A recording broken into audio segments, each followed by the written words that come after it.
গরুর হাট, মিনি গরুর হাট বলা চলে।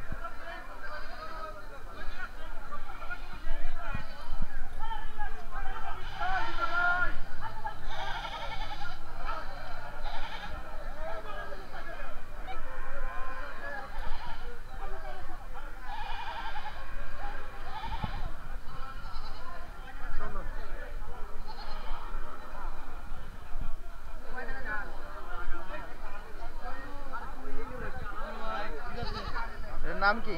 আনোয়ার হোসেন। মানে এটার নাম কি? এটার নাম এর খাসি না না, খাসির নাম লেখেন নাই? না, নাম লোকে বাপ্পারাজ।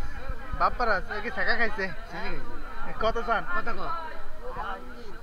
আলমগীর আর এটা হলো বাপ্পারাজ। বাপ্পারাজ কোনটার দাম কত? গামছা বাপ্পারাজের দাম কত? আর বাপ্পার এই আলমগীর? আলমগীরের দাম বেশি। দাম বেশি তো